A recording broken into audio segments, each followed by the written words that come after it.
मेरे दो तीन प्रश्न हैं। एक पहले पूछो। पहला ये कि जितने भी धर्म है सब में शक्ति तो नहीं थे, सब में शक्ति नहीं थे, सब जितने भी लोग हैं फॉलो करते हैं, जोर से बोलिए, बड़े बड़े ऋषि मुनि हैं, हाँ, सब में हमने शक्तियां देखी, चाहे किसी भी धर्म के हो। तो ये सब जो भगवान हम लोग मानते हैं ये प्रतीकात्मक है क्योंकि सबने अलग अलग चेहरे बना रखे, हाँ, या फिर वास्तव में कुछ अलग है सबसे? हाँ। इसमें दो तीन बातें समझने जैसी है कि जो भी भगवान हम देखते हैं तो वो तो उनके वो चेहरे थे नहीं जो हम दिखाई पड़ते हमको।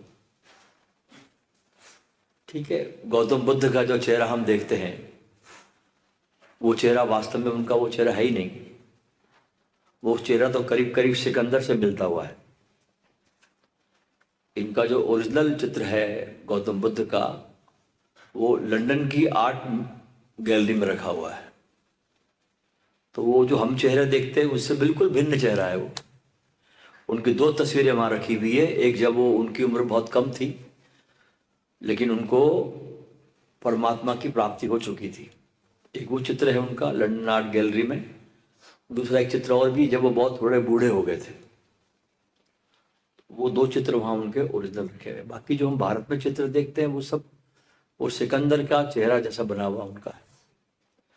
तो इसमें दोनों बातें हैं कि ओरिजिनल भी दिखाई पड़ता है, जैसे राम है, अब राम जैसे होंगे वैसे चित्र तो है नहीं। तो एक सुंदरतम चित्रकार ने कल्पना की होगी कि राम कैसे होंगे। अब जैसे ओशो आज के जगत में पैदा हुआ है, आज के युग में पैदा हुए। अब आज चूंकि हमारे पास तो टेक्नोलॉजी है, फोटोग्राफी है, सब कुछ है, तो ये ओरिजिनलिटी आगे तक बनी रहेगी जब तक कि इस धरती का विकास है तब तक है। कभी मान लो विकास खत्म हो गया तो फिर तो कोई सवाल ही नहीं। जैसे शिव है, ब्रह्मा विष्णु है, हाँ, ये सब काल्पनिक है।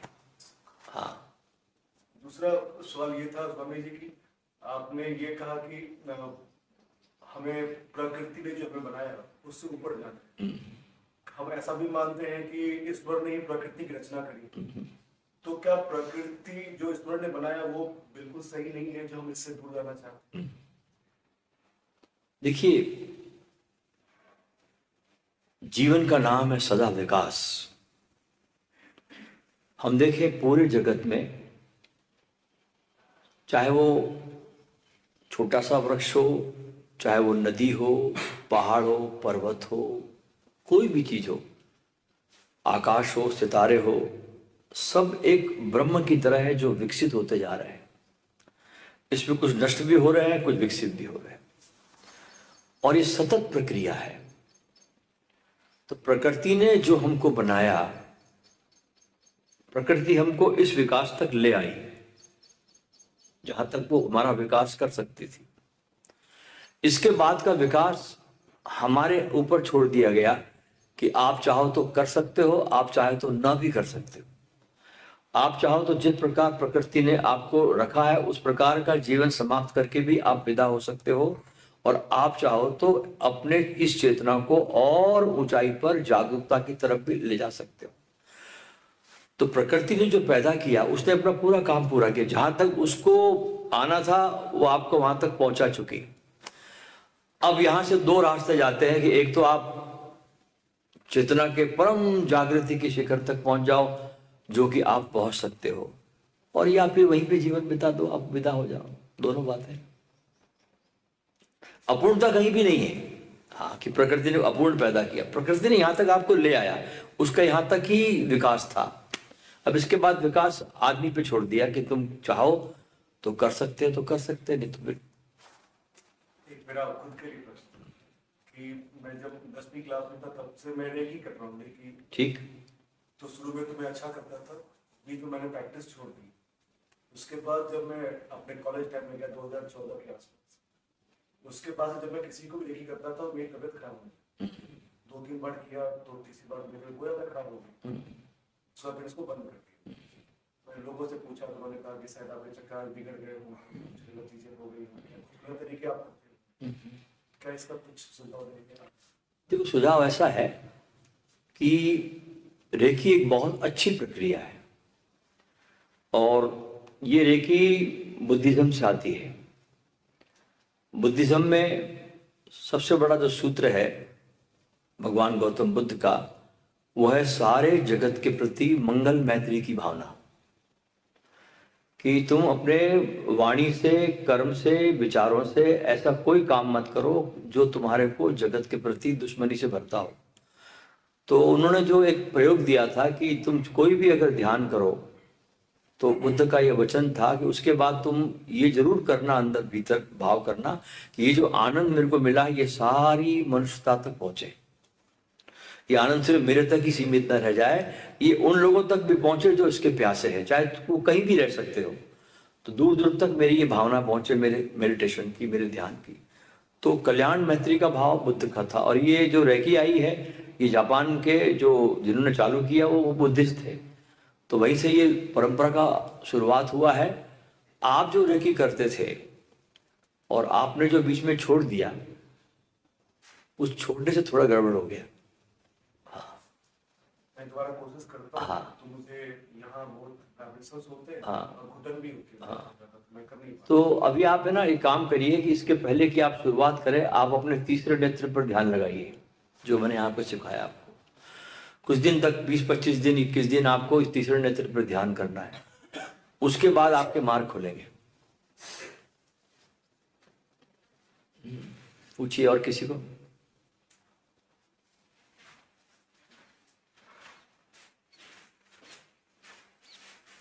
गुरुजी, जो अपने तीसरे नेत्र का ध्यान होता है ना, जब इसको करूँ तो मेरे सर में बहुत तेज दर्द होता है और 1 घंटा 1.5 घंटा लगातार सिर में दर्द बढ़ जाता है। तो हाँ, ठीक। देखिए क्या है, जब भी हम कोई भी ध्यान की प्रक्रिया को हम जब शुरू करते हैं, तो मन जो है ना वो हमको बहुत कुछ न कुछ उपद्रव लाता है। और जहाँ तक सवाल है सर दर्द का, आप करते रहिए इसको, और इसको स्वीकार कर लीजिए, इस दर्द को। इसका विरोध मत करिए आप। दर्द है, ठीक है, मैं स्वीकार करता हूँ उसको।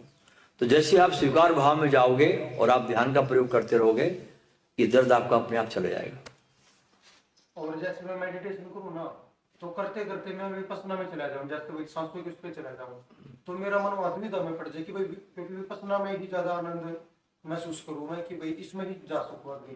तो फिर मैं ना बीच में कभी सांसों पे ध्यान कर लूँ, कभी बीच में, तो कोई बात नहीं। जहां भी आप कोई भी एक प्रयोग से शुरू करते हैं और उस प्रयोग को करते करते आपकी जो नेचुरल ध्यान की अवस्था है, आपको आखिर में तो अपना खुद का नेचुरल ध्यान ही आपको विकसित करना होगा। विधियां आपको उस तक पहुंचाती है जहां पर आपका नेचुरल ध्यान विकसित हो सके।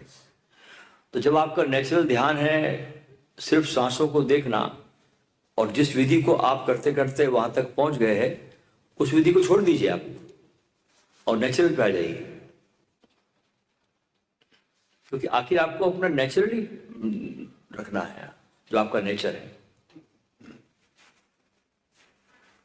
और पूछिए।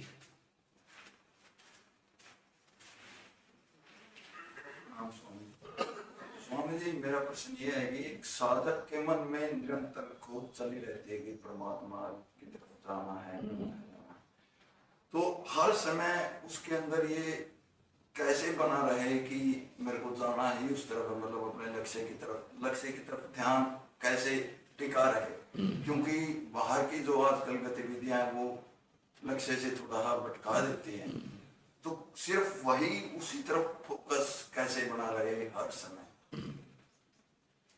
ठीक प्रश्न है। देखिए, कल मैंने आपको इसी पे समझाया था सारा प्रवचन, जो शाम का मेरा प्रवचन था, जब मैंने आपसे कहा था कि जीवन में वो महत्वपूर्ण तत्व जब तक नहीं आता तब तक आपके जीवन में बेचैनी रहेगी। वो अल्टीमेट जो चीज है, जब आप उसको अपने जीवन में नहीं लाते तो समझो उसका आप अपमान कर रहे हो, और धीरे धीरे आप अपनी आत्महत्या कर रहे हो। तो लगन आपकी लगी रहे, परमात्मा की खोज की तरफ आप जाते रहे, उसके लिए सबसे अच्छा जो मार्ग है वो है सत्संग का। सत्संग में ही आपको इसकी प्रेरणा मिलती है, सत्संग में ही आपको इसकी बात सुनाई जाती है, सत्संग में ही आपको ऐसा कुछ बताया जाता है कि जिसके अंदर से सुनकर के आपके भीतर एक प्यास पैदा होती है इस तरफ जाने की। तो पहली बात तो आप सत्संग खोजिए, पहली चीज। जहां भी आपको सत्संग मिलता हो, जहां भी आप सत्संग में जाके डूब जाते हो और प्रेरणा पाते हो जहां से। देखिए, कान फूंकने वाले गुरु तो बहुत मिलते हैं दुनिया में। असली गुरु वो होता है जो आपके प्राणों को फूंक दे, जो आपके प्राणों में एक ऐसी आग लगा दे। तो ऐसे सत्संग में जाइए जहां पर आपके प्राणों में एक आग जलने लगे, और ऐसा कहीं आपको कोई भी सदगुरु मिल जाए जहां आपको उसका फिर कुछ दिन तक आप उसका सानिध्य करिए। असली बात क्या है इस रास्ते पर, तो आधा काम तो तब पूरा हो जाता है जब आपको कोई सदगुरु मिल जाता है। जीवन की आधी मतलब आपकी आध्यात्मिक यात्रा आधी पूरी हो गई, लेकिन उसके पहले कि आपको एक अच्छा सदगुरु मिले, आपको बहुत भटकना पड़ेगा। जहां भी खबर मिलेगी आपको वहां जाना पड़ेगा। इधर खबर मिली भाई वहां पे अच्छा शिविर होता है, वहां पर अच्छा होता है, वहां पे जाइए, आप सब जगह जाइए। लेकिन जाते जाते आपको कहीं ना कहीं आपके दिल की वीणा का कोई तार अचानक झंकृत होगा, तो समझना कि बस ये गुरु मेरे लिए है। आपको खोज करनी पड़ेगी थोड़ी।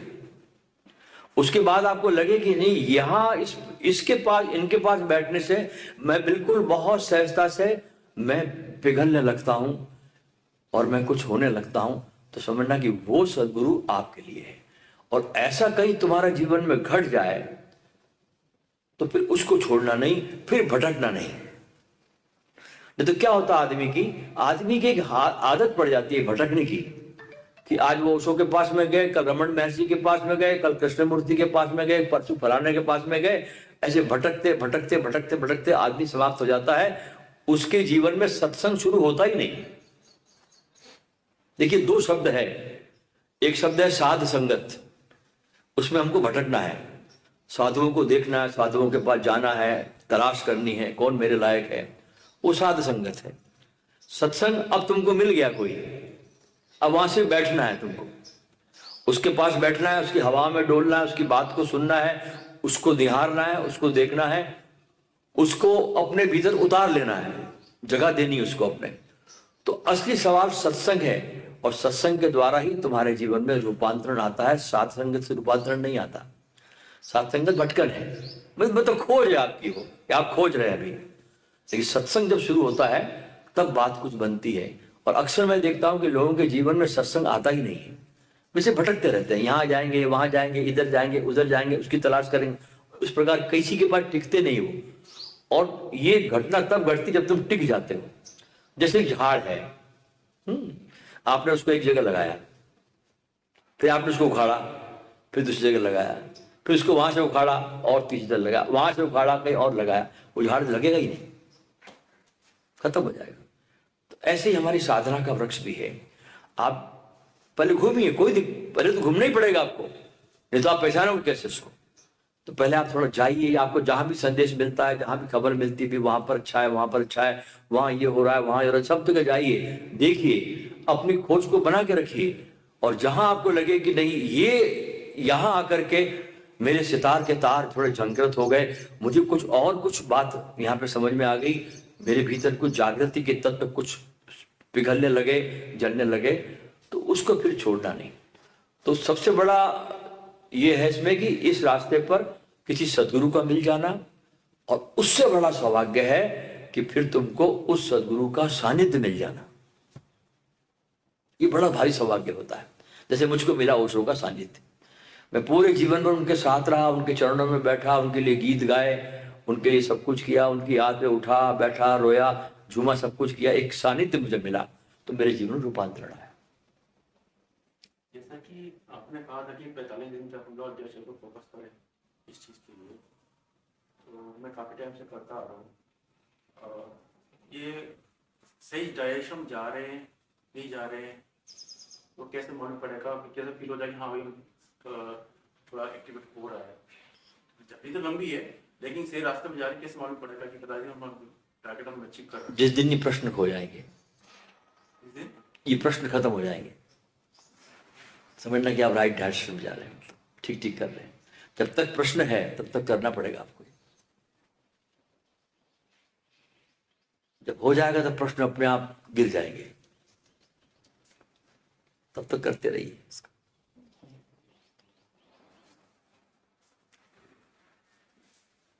कुछ मुझे बहुत ज़्यादा डिप्रेशन रहता है और हर कुछ दिन में 4-5 दिन में मुझे पैनिक अटैक्स आते हैं, एंजाइटी होती है और मुझे यहाँ पे बिल्कुल बीच में ऐसे फील होता है कि मेरी पूरी एनर्जी कॉन्ट्रैक्ट हो गई है और वो स्टेट बहुत लंबे टाइम तक रहती है और मैं अपना पूरा दिमाग लगा देती हूँ उस स्टेट से बाहर निकलने के लिए, कुछ करने के लिए कि इससे मैं बाहर निकल पाऊँ कैसे। बट बहुत मुश्किल हो जाता है, फिर 2-3 दिन बेटर फील होता है बट फिर वही स्टेट आ जाती है और ये काफ़ी सालों से है। मैंने बहुत ट्रीटमेंट्स लिए, डिप्रेशन के डॉक्टर्स को दिखाया, सब करा बट ये जाता नहीं। ठीक, देखिए अपनी जो ऊर्जा है, हम एक शक्ति के पुंज है, हमारे भीतर परमात्मा की अनंत ऊर्जा है और उस अनंत ऊर्जा को अगर हमने किसी पॉजिटिव वे में नहीं लगाया तो ये ऊर्जा वापस आकर के हम पे अटैक करती है। ऊर्जा का स्वभाव है चलने का, करंट वो एक जगह स्थित रहती नहीं है। अगर आपने इस ऊर्जा का पॉजिटिव उपयोग नहीं किया, पॉजिटिव उपयोग का मतलब क्या है, अब इसमें बहुत मल्टी डायमेंशनल सोच है इसमें। आपने अच्छे ग्रंथ नहीं पढ़े, ठीक है, आपने अपनी दिनचर्या को बहुत डिस्टर्ब रखा, आपके उठने का कोई समय नहीं, बैठने का समय नहीं, नींद का कोई समय नहीं, भोजन का कोई समय नहीं। अगर क्योंकि जीवन पूरा इन सब चीजों से मिलकर बना है, जीवन सिर्फ एक आयामी नहीं है, जीवन सबका जोड़ है ये।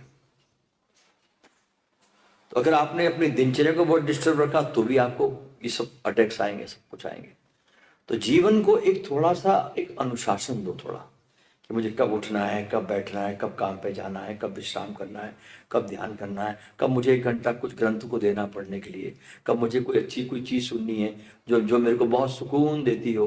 संगीत भी ऐसा सुनो जो आपके बिल्कुल प्राणों में जाके आपके अंदर बहुत एक सुकून पैदा करता हो। अन्यथा हम संगीत भी ऐसा सुनते हैं कि जो हमारे डिप्रेशन बहुत ज़्यादा बढ़ा था। तो म्यूजिक का भी एक चुनाव रखिए कि जो मुझे बहुत शांत करता हो। इंडियन क्लासिकल म्यूजिक सुनिए, आप सितार को सुनिए, बांसुरी को सुनिए, संतूर को सुनिए, कोई अच्छे क्लासिकल के जो गायक है उनको आप सुनिए। तो क्लासिकल की राग रागिनी जो है ना, वो आपके जाके भीतर के बहुत तत्वों को शांत करती है। तो संगीत सुनने में भी ध्यान रखिए, किताब को पढ़ने में भी ध्यान रखिए। जो चीज़ हम देखते हैं बाहर आंखों से, क्योंकि ये सब चीज़ें आहार है हमारी। आहार सिर्फ भोजन का ही नाम नहीं है कि आपने सिर्फ खाना खा लिया, वो आहार नहीं है, ये सब आहार है। आंखों के द्वारा हम ले रहे हैं, कान के द्वारा ले रहे हैं, जबान के द्वारा ले रहे हैं, हृदय से भी हम निर्धारण कर रहे हैं, ठीक है ना। तो सब चीजों को बहुत सावधानी से हमको क्या भीतर ले जाना है, इसका पूरा ध्यान रखना है, कंप्लीटली पूरा ध्यान रखना आपको। कान का भी, आंखों का भी वही चीज देखें जो आपको बहुत अच्छी सुकून प्रदान करती हो। एंड बैंड कोई भी ऐसे टीवी पर कोई सीरियल विल जो कोई ना देखे, हाँ, कि जो हमको जाके भीतर जाके हमको और ज्यादा मसाला डाल करके हमारे उस चीज को और बढ़ाता हो। तो आपको जीवन में बहुत कुछ आपको अपने जीवन में परिवर्तन करना पड़ेगा। ये डिप्रेशन, ये एंजाइटी, ये चिंता, ये इसी का परिणाम है कि हमारा जीवन जो है ना वो बिल्कुल अस्त व्यस्त है। तो आपको जीवन को एक बहुत सुंदर एक अनुशासन, उठने का नियम बनाओ कि मुझे कितने बजे सुबह उठ जाना चाहिए। रात जल्दी सोने का नियम बनाओ, मुझे कितने जल्दी सो जाना चाहिए। अभी क्या आदमी के पास कोई नियम ही नहीं है, कभी भी उठता है, कभी भी सोता है, कभी भी खाता है, कभी पीता है, तो उसका पूरा का पूरा जीवन अस्त व्यस्त है। तो जीवन को मस्त बनाने के लिए थोड़ा जीवन को अनुशासन देना जरूरी है, तो अपने आप से प्रॉब्लम खत्म हो जाएंगे। ये सब देखो, परमात्मा ने आपको प्रॉब्लम नहीं दी है, आपको प्रॉब्लम आपने क्रिएट की है इसके। ऊपर से प्रॉब्लम नहीं आते। ये कि अस्तित्व ने आपको प्रॉब्लम नहीं दी। हाँ, अस्तित्व ने आपको एक दो चीजें दी, आपको सुला के रखा है बस, कि आप सोए पड़े रहो, और आपके पास स्वतंत्रता भी थी कि आप जाग भी सकते हो, दोनों बातें। तो चीज़ों को जरा ठीक से देखिए, अनुशासित रखिए जीवन को, अच्छा साहित्य पढ़िए, अच्छा भोजन करिए, सुस्वादु भोजन करिए, भोजन को पूरा स्वाद लेकर के करिए। भोजन को एक निपटाने वाला काम मत समझिए कि फटाफट खाया, उसको ध्यान ही नहीं दिया। वो भोजन भी जाके आपके अंदर जाके अशांति पैदा करेगा। तो भोजन करे तो बहुत शांति से, नहाने जाए तो बहुत शांति से, कोई किताब पढ़े तो बहुत सुकून से पढ़े, पूरी श्रद्धा लेकर पढ़े, उस किताब को पढ़े, अच्छा म्यूजिक सुने, अच्छे लोगों के साथ उठे बैठे दोस्ती करे उनसे। तो ये सब चीज़ों से आपका जीवन बनेगा और आपका जीवन बहुत फिर अलग से एक शांति की तरफ। ठीक है, कोई इसकी दवाई है नहीं, दवाई तुम स्वयं खुद हो। बीमारी भी तुम्हारी, दवाई भी तुम्हारी है। और कुछ? मेरा प्रश्न ये है कि छोटा सा मेरा परिचय ये है कि मैंने मैकेनिकल इंजीनियरिंग में पहले डिप्लोमा किया था, फिर बीए किया, फिर बीटेक किया मैकेनिकल में, फिर एमटेक किया आईआईटी दिल्ली से, फिर पीएचडी की मैकेनिकल में। लेकिन वहाँ भी मेरे को भगवान नहीं मिला पढ़ाई में, डॉक्टर होने के बाद भी। तो लेकिन मेरी खोज स्वामी जी अभी भी जारी है निरंतर, ये कब पूरी होगी? देखिए, ये तो बैठिए, खोज के रंग बदल जाते हैं, खोज तो जारी रहती है।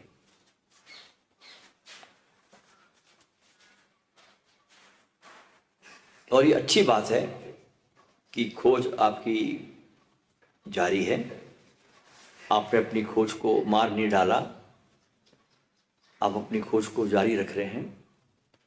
जब तक आप अपने स्वयं पर नहीं लौटते, जब तक आपके भीतर खोज और खोजने वाला, ये दो चीजें हैं, एक तो कोई चीज खोजी जा रही है, एक कोई खोजने वाला है। जब तक दो का एक नहीं होता, दो है ना, एक खोजने वाला और एक खोज हो रही है, क्या खोज रहे हैं आप? तो जब तक दो का एक नहीं होता तब तक ये खोज जारी रहेगी। अब एक कब होगा, ये भी प्रश्न है। खोज भी थका देती है आदमी को। रहस्य की असीमता जब खोज को थका चली, ये रहस्य है और असीम है। रहस्य की असीमता जब खोज को थका चली, तब ये आदमी का गीत दर्द बन उतर रहा। उस खोज के बाद आपके भीतर एक दर्द का जन्म होगा, बहुत पीड़ा उठेगी आप में, बहुत रोओगे आप, बहुत तड़पोगे आप, क्योंकि बिना तड़प के, बिना पीड़ा के परमात्मा नहीं मिलता। उस पीड़ा से गुजरना पड़ेगा आपको। हर आदमी, चाहे बुद्ध को देखिए, चाहे ओशो के देखो, जब वो ओशो 21 साल के पहले के उनके चेहरे देखिए ओशो के, आप कितनी पीड़ा में है वो आदमी। अगर आपने 21 साल के पहले का एक चित्र है उनका, उस चित्र को देखो तो आपको आंखों में आंसू आ जाएंगे। कितनी पीड़ा उनके चेहरे पर है, कितने उदास है वो, और एकदम जैसे पूरी दुनिया की पीड़ा उनके चेहरे से प्रकट हो रही है। और उसके बाद जैसे ही वो 2 मिनट गए, एक हो गए, तो एकदम चेहरे पे बिल्कुल अलग खिलावट है। तो खोज में पीड़ा को भी जोड़िए आप, तो उसमें थोड़ी सी इस पीड़ा जाएगी। थोड़ा तड़प को बनाइए, थोड़ा बैठिए परमात्मा के पास, कभी 1 घंटा बैठिए प्रार्थना में, और थोड़ा रोइए उसकी याद में। मेरे हिसाब से तो रोना सबसे बड़ी साधना है। तो निकलते हैं बस हाँ, अपने आप ही आंसू हाँ, और रोइए, उसको रोकिए मत। इस दुनिया में सबसे बड़ी कोई साधना है तो वो है आंसुओं का ढल जाना। जितने ज्यादा आंसू आपके गिरेंगे, जैसे एक सूफी फकीर हुआ, उसका नाम था ख्वाजा फरीदुद्दीन अत्तार।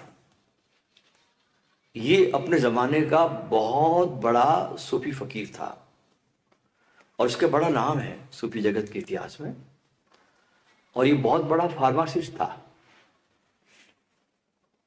तो इससे ये रोता बहुत था, जब देखो जब इसको लोग रोता देखते थे उसको, तो पूछा गया इससे कि तू रोता क्यों है? तो कहता है कि मेरे दिल में जो कालिक है वो किसी बाहर के साबुन से तो मिटेगी नहीं। मैं रोता हूं इसलिए कि बोले मेरी आंखों से जो आंसू गिरते हैं, जो गाल पे लुढ़कते हैं और गाल से गिर करके जो मेरी हृदय पे आते हैं, ये आंसू मेरे दिल की मैल को साफ करता है। तो दिल की मैल को साफ करने के लिए वहां साबुन नहीं जाता, वहां आपके आंख के आंसू टपकते, तो वहां से आपके दिल की मैल साफ होती है। तो प्रत्येक साधना काल में, चाहे वो कोई भी हो, आंसुओं का आना बिल्कुल जरूरी है। वो एक संकेत है कि अब आप पिघलना शुरू हो गए।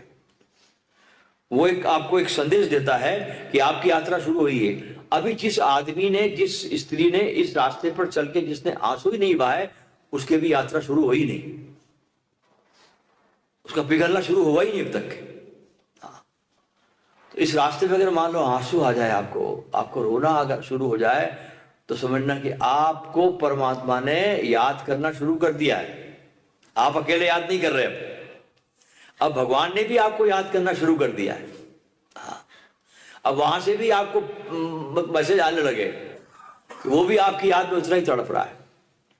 तो खोज को बना के रखिए, थोड़ा तड़प को बढ़ाइए, सत्संग में आइए,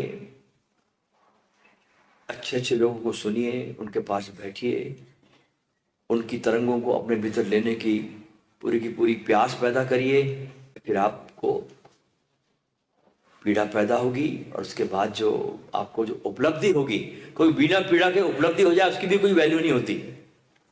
तो पीड़ा जरूरी है। मेरा दूसरा प्रश्न है, मैं 4 से 6 स्वामी सत्यनारायण जी ने कहा था, मैंने कहा कौन सा मैं आपकी मतलब मेडिटेशन करूं, तो कहने तुम अभी क्या करते हो? मैंने विपश्यना करता हूँ सुबह 4 से 6, तो कहने बस उसी को पकड़ गया। तो मैं उनके कहने के अनुसार 4 से 6 डेली में विपश्यना करता हूँ। नहीं, इतनी नहीं करना, 2 घंटे कभी नहीं करना। अति सर्वत्र वज्रते, इसलिए बुद्ध ने कहा कि सम्यक ध्यान, बुद्ध का पूरा मार्ग सम्यकता का मार्ग है। सम्यक भोजन, सम्यक श्रम, सम्यक ध्यान, सब चीज सम्यक। 2 घंटा नहीं, गलत बताया उन्होंने, 2 घंटा कभी नहीं करना, 1 घंटा, बल्कि 40 ही मिनट, मैं और कम कर देता हूं। हाँ, 40 मिनट्स, उससे ज्यादा नहीं तो वो भी आपका एक एडिक्शन बन जाएगा।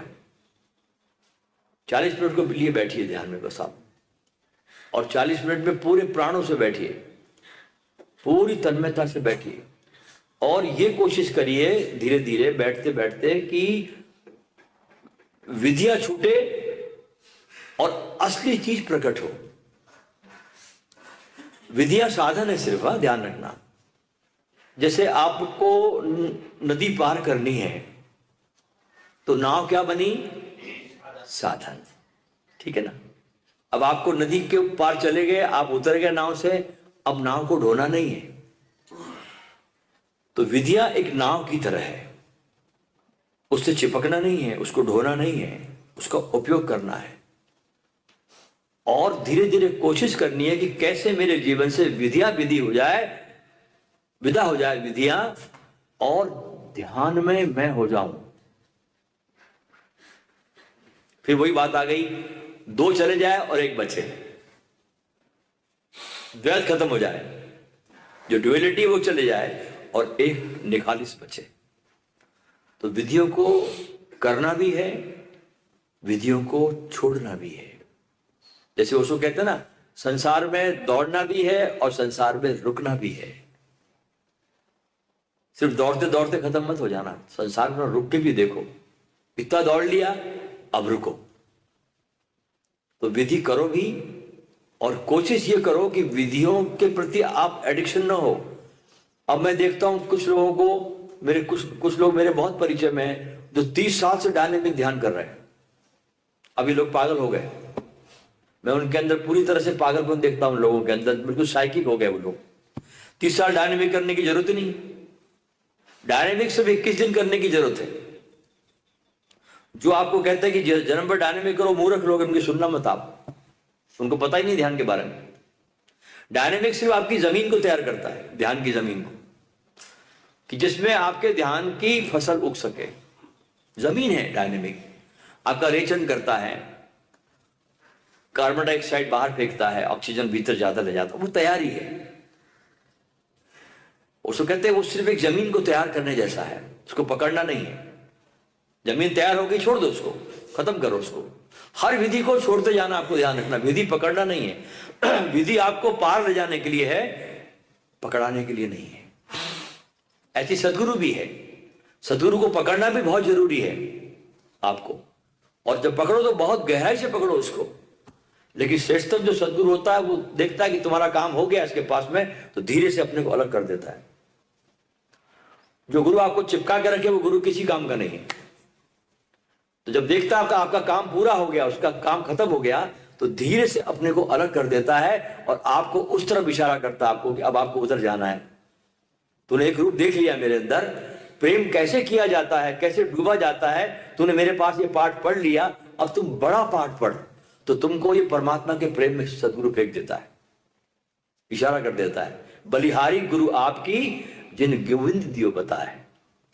जो गुरु आपको अपने पास रोक ले वो गुरु होने के योग्य नहीं है। तो विधि को करना भी है और विधि को छोड़ना भी है। तो 40 मिनट ध्यान करिए, ज्यादा नहीं आप, ठीक है। और उसको भी आप देखें कि ये भी बहुत ज्यादा दिन चलने वाला नहीं है। मैं ऐसी स्थिति को प्राप्त कर लूं कि जहां मैं स्वयं ही ध्यानमय हो जाऊं, मुझे किसी विधि की जरूरत नहीं है। यहां तक आपको जाना है, ठीक है। स्वामी जी, स्वामी सत्यवेदांत जी से जब मैं मिला था, उनके आखिरी वर्ड ये थे, मैंने उनसे पूछा मेरे लायक कोई सेवा, तो उन्होंने कहा आपका प्यार और औरों का प्यार, और क्या चाहिए। दैट्स वाज द लास्ट, मतलब जो उनका था। तो ये उनके जो वर्ड थे, इसमें बहुत बड़ा रहस्य छुपा हुआ है कि आपका प्यार और औरों का प्यार, और क्या चाहिए। इसके ऊपर थोड़ा बताइए। देखिए, जब हमको प्यार होता किसी से, उसकी हम सेवा करना चाहते हैं, ठीक है। जब हमको गहराई से किसी से प्रेम होता है तो आदमी उसके लिए कुछ करना चाहता है। जैसे मुझे उससे से बहुत प्रेम हुआ तो मैंने कुछ करना शुरू किया, ये मेरे से हुआ है। मतलब करने की भी वहां भाव नहीं आती कि मैं कर रहा हूं। जब किसी से तुम्हारा बहुत प्रेम होता है, तुम्हारे अंदर से उसके प्रति कुछ भाव निकलता है, तुम उसके लिए कुछ करना चाहते हो। तो अगर मान लो आपको आपके अंदर से कुछ भाव बन रहा हो तो आप करिए उसके लिए काम, क्योंकि सिर्फ प्रेम करना ही अकेला काफी नहीं है। हमको ही बहुत लोग बोलते हैं, लाखों लोग बोलते हैं अरे सभी आपको बहुत प्रेम करते हैं, लेकिन उनका प्रेम उनके कृत्यों में दिखाई नहीं पड़ता। कोई बोलने में क्या लगता है आपको प्रेम करते हैं, कुछ खर्चा नहीं हुआ, कुछ आपने कुछ किया ही नहीं, बोल दिया हाँ स्वामी आपको बहुत प्यार करते हैं हम, लेकिन कृत्य में नील बटे सन्नाटा, कुछ नहीं है कृत्यों में। तो प्रेम को जब तक कृत्यों में नहीं लाओगे आप, तब तक वो प्रेम दो कौड़ी का है। तो आपको अगर मान लो ऐसे बोला उन्होंने कि आपका और मेरा दोनों का बस प्रेम काफी है, तो प्रेम को अब थोड़ा कुछ कृत्य में लाओ, अपने कुछ करो। आपको कुछ मिला है, मान लो उनसे कुछ मिला है, तो उसको कुछ थोड़ा कुछ करिए, औरों के लिए कुछ करिए, कुछ आपको जो भी अच्छा लगता है उनके लिए जो भी आप कर सकते हैं। आप इतने पढ़े लिखे आदमी हैं, कुछ काम कर सकते तो करिए, हमसे जुड़िए, हम आपको जोड़ने को तैयार है। हमको तो लोग चाहिए, हमारे पास तो बहुत सेवा का काम है। एक आखिरी प्रश्न है, मैंने आपको मिलने का मतलब मन ही मन में सोचा था, साथ में मेरे दोस्त है राधे श्याम जी, इन्होंने हम दोनों ने सोचा था गुरु जी से मिलेंगे, हमारी इच्छा पूरी हुई। नहीं, इच्छा पूरी नहीं हुई, मैं पूरी नहीं होने दूंगा इच्छा आपकी। हाँ, मैं इस इच्छा को बना के रखूंगा।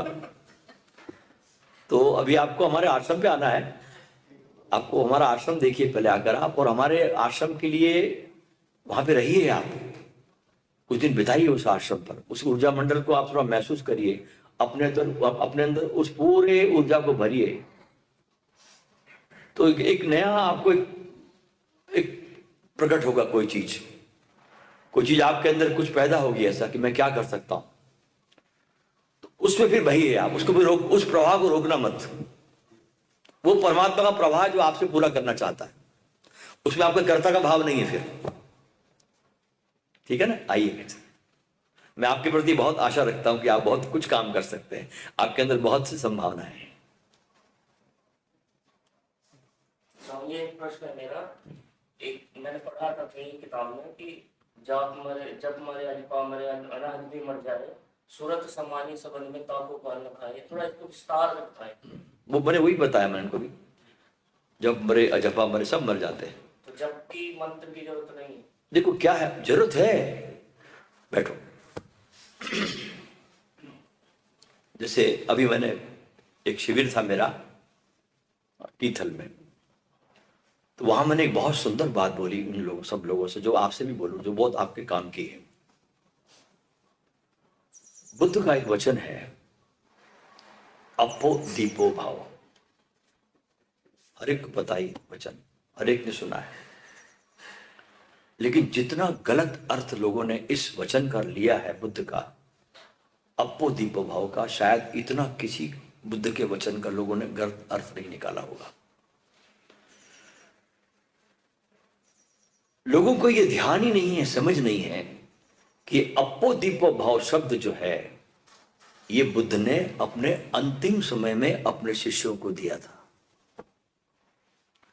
अब एक आदमी आपके पास में, आगंतुक आपके पास पहुंच जाए साधना का मार्ग पूछने के लिए, कुछ परमात्मा की तरफ चलने के लिए, कुछ पाथे आपसे लेने के लिए आपके पास आ जाए, और आप अज्ञानवश उससे ये कह दो कि अपो दीपो भाव, तो आपने उसका बहुत नुकसान कर दिया। अभी उस रास्ते पे चला ही नहीं है वो, उस रास्ते पर वो आगंतुक आया ही नहीं है, और आपने कह दिया कि अपो दीपो भाव। ये अपो दीपो भाव तो बुद्ध ने 45 साल पूरे भारत में घूमकर शिष्यों को तैयार करके अंतिम वचन दिए थे कि भिक्षुओं, अपो दीपो भाव, अब तुम अपने दीपक बनो, अब तुम्हारे अंदर प्रकाश आ गया है, इस प्रकाश को जलाओ।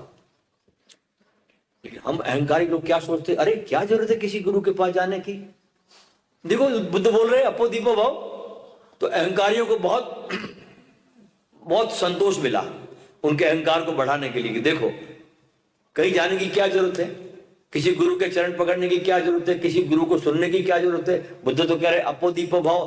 बुद्ध ने आपसे नहीं कहा अपो दीपो भाव, बुद्ध ने उन लोगों से कहा था अपो दीपो भाव जो उनके साथ 45 साल रह चुके थे।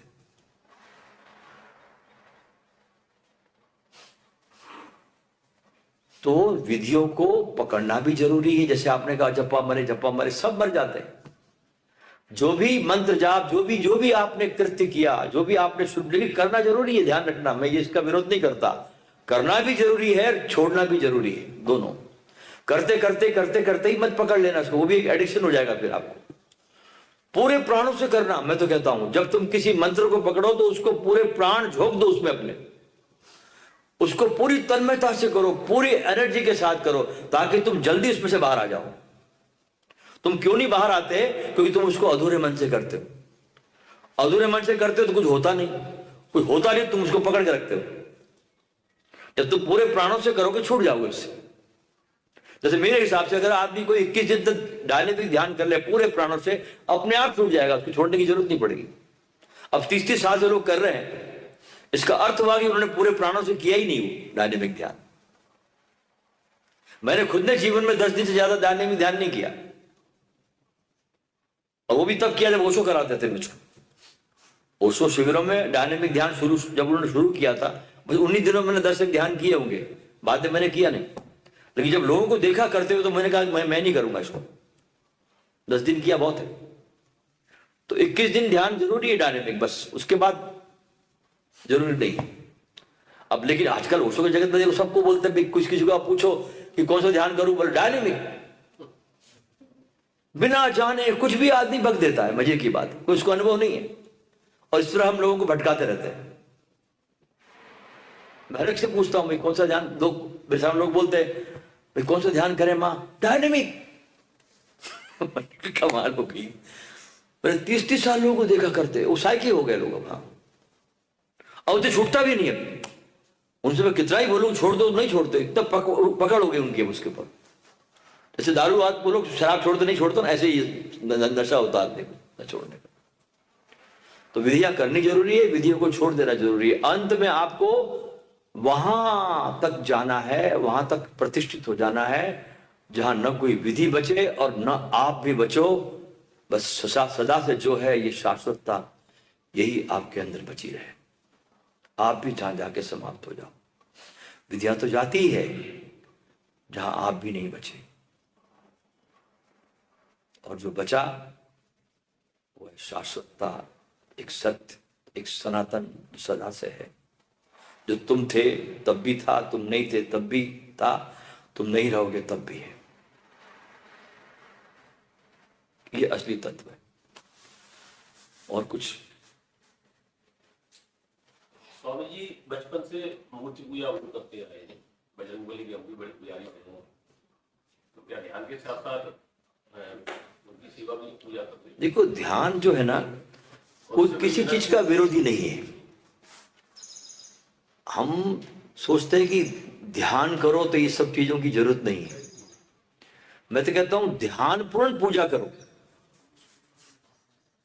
पूजा जो अभी तुम सोए सोए कर रहे हो, नींद में कर रहे हो पूजा, अब तुम थोड़ा सा ध्यान पूर्ण होकर पूजा करो।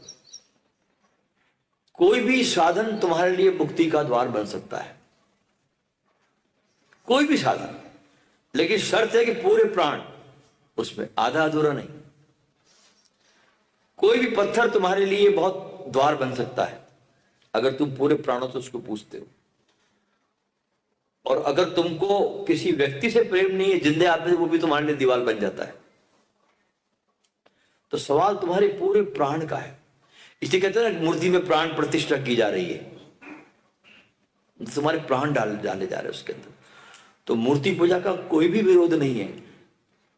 वो ऐसे ही है जैसे मान लो आदमी तैरने के लिए जाता है स्विमिंग पूल में, अभी तैरना उसको आता नहीं, छलांग की हिम्मत भी नहीं है, तो कुछ देर तक वो जंपिंग बोर्ड पे कूदता है, हिम्मत बनाता है, कूदने के लिए तैयारी करता है। तो मूर्ति पूजा ऐसे ही है। इसके पहले कि तुम्हारी छलांग लगे इस विराट के अंदर, आपको थोड़ा सा उसमें आपको ट्रेनिंग लेनी है। और कोई भी देवी देवता, सब कुछ, कोई भी काम आ सकता है। सवाल हनुमान जी का नहीं है। जिसको जिससे प्रीति हो उसी से उसको मार्ग मिल जाता है। अब आज देखो, अब आप कहते हैं कि बहुत लोग कहते हैं कि मूर्ति पूजा की जरूरत नहीं, पूजा नहीं। अब ओशो को तो पूज रहे हैं ना आप, बात तो वही आ गई। फर्क क्या पड़ा इसमें? सिर्फ पात्र बदल गया, पात्र ही बदला ना, बात तो वही आ गई सब। तो आदमी को कुछ न कुछ बुत जरूर चाहिए पूजने के लिए। वो निर्माण, अच्छा मुसलमान, वहां बुत पूजा बिल्कुल भी नहीं है, फिर मस्जिदें आ गई। कुछ तो सहारा पकड़ेगा आदमी, कुछ न कुछ उसको संबल चाहिए पकड़ने के लिए स्टार्ट में। उसको वैसा नहीं कर सकता। अब बुद्ध कहते हैं कि बुद्ध और कृष्णमूर्ति कहते हैं किसी गुरु की जरूरत नहीं। अब इनका पूरा इतिहास देखिए आप, कृष्णमूर्ति को देखिए आप, बुद्ध को देखिए आप, कि इनके जीवन में कितने लोगों ने इनको सहयोग दिया, कितने लोग इनके जीवन में गुरु बनकर आए। बुद्ध के जीवन में सबसे पहले अलार कालाम आया, फिर प्रबुद्ध रामपुत्र आए। उन सब ने बुद्ध को पूरा ट्रेनिंग दिया, उनकी पूरी तैयारी करी, तब जाके बुद्धत्व का फूल खिला। कृष्णमूर्ति के जीवन में एनी बेसेंट आई, लीड बीटर आया, पता नहीं अल्काट आया, कितने कितने लोग उसके, मैडम ब्लाउटर्स्की आई। इन्होंने सबने मिलकर कृष्णमूर्ति के महल को खड़ा किया। सारे बड़े बड़े लोगों ने, बड़े गुरु थे ये उस जमाने के, बड़े पहुंचे हुए लोग थे, रहस्य में विज्ञान के बड़े ज्ञाता थे ये सारे के सारे लोग। रशियन महिला मैडम ब्लाउटर्स्की जो थी, वो तो बहुत बड़ी मिस्ट्री योगिनी थी, वो जिसने इसको तैयार किया कृष्णमूर्ति को। तो सब चीजों की जरूरत पड़ती है। तो मूर्ति पूजा का कहीं कोई विरोध नहीं है। अगर आप हनुमान जी के भक्त हैं तो पूरे ध्यान से भगवान को अर्पण करिए, उनको बिल्कुल साक्षात पूजिए। और एक दिन जैसे ही आप मूर्ति को बहुत प्राणों से पूजेंगे, मूर्ति विदा हो जाएगी और भगवान वहां प्रकट हो जाएंगे, सत्य आपके सामने प्रकट हो जाएगा और अपने आप स्वयं पे लौट जाएंगे आप। कहीं विरोध नहीं। स्वामी जी, सवाल मेरा ये था कि जैसे ओशो कहते हैं कि रात को जाओ तो परमात्मा का ध्यान करते हुए जाओ, और जब कभी नींद टूटे तो धन्यवाद करो, और सुबह भी वैसे करो। तो मैं इस प्रक्रिया को करता हूँ। तो मेरा सवाल ये है कि मुझे कैसे पता चलेगा कि ये जो धन्यवाद उठ रहा है ये प्राणों से उठ रहा है या मैकेनिकल है? नहीं, देखो, मैकेनिकल होगा तो भीतर जरा भी रोमांच पैदा नहीं होगा, आपका शरीर रोमांचित नहीं होगा। और अगर प्राणों से उठ रहा होगा तो आपका रोम रोम रोम रोम रोमांच से भर जाएगा, झूम जाओगे आप। ये कसौटी। तो यहाँ मैं आने के बाद में थोड़ा सा दुविधा में हूँ कि अब मैं क्या करूँ, कि मैं जो फॉलोवर था पीछे, जो टीचिंग्स जिस रास्ते पे मैं चला वहां से भी मुझे बहुत कुछ मिला, और यहाँ आने पे मैं अब थोड़ा सा ये हूँ, दुविधा में हूँ कि अब मुझे अब ये लग रहा है कि अब मैं अगर यहाँ आने के बाद में और जुड़ जाऊं तो मैं अपने परिवार का, मैं तो जो मेरे सदस्य हैं, पूरी फैमिली है, वो तो मुझे एकदम अकेला कर देगा, और एक विरोधाभास मेरे प्रति परिवार में वो क्वेश्चन उठ जाएगा, और उनको मुझे फेस करने के लिए, वो जो समस्या मेरे पास आएगी उससे लड़ने के लिए या उनको फेस करने के लिए वो ताकत मेरे पास नहीं होगी इस अवस्था में। मैं 64 इयर्स का हूँ, पूरा परिवार संपन्न है, और मेरे से कम जो है 100-200 लोग जुड़े हुए हैं। मैं मुखिया भी परिवार का एक जिम्मेदार व्यक्ति हूँ, और जिस संस्था से मैं आया हूँ वहां भी मैं वॉलंटियरली काम कर रहा था, लेकिन आपके दर्शन करने के बाद, यहाँ आने के बाद, अब जो सरलता, जो मस्ती का जो आभास हुआ वो डिफरेंट है एकदम, बिल्कुल उस दुनिया से और यहाँ की दुनिया में आपकी, मैं थोड़ा सा एक प्रभावित तो हूँ और टचिंग हूँ आपके दर्शन करने के बाद में, और अट्रैक्ट कर रही है बहुत चीजें मुझे। लेकिन अब घर जाने के बाद में मैं कैसे फेस करूंगा और मैं कैसे बदलाव कर सकता हूँ? मैं तो अकेला पड़ गया, और वहां मेरे 100-200 लोग हैं मेरे साथ में। Swami ji basically is Christian, belongs to the Christian community, and वहाँ पर भी बड़े-बड़े फादर से, बहुत सारे फादर हैं दिल्ली के, वर्ल्ड के फेमस, उनके साथ इनकी कनेक्टिविटी है। लेकिन मैं इनको लाया इधर, एक बार आप गुरु जी से मिलो, आपसे मिलने के बाद ये टोटली दुविधा में, तो इनकी दुविधा का समाधान। हाँ, ठीक है। आपके दर्शन करता हूँ तो वहाँ बिशप है, कार्डिनल्स हैं, वो ही दर्शन मैं आपके यहाँ पर आपके करता हूँ साक्षात। लेकिन जो सरलता आपके अंदर मुझे दिखाई देती है, सहजता, सरलता, और जो भाषा आपकी, वो मुझे अट्रैक्ट करती है। और YouTube पे देखने के बाद में इच्छा जो थी हमारी, वो भी मेरी पूरी हो गई है, और पूरी वहां भी इच्छा होती थी और यहाँ भी हो गई मुझे आपके दर्शन करने के बाद, और अलग एक नया एक्सपीरियंस मुझे मिला। अब मुझे मार्गदर्शन करिए। बिल्कुल, बैठ जाइए।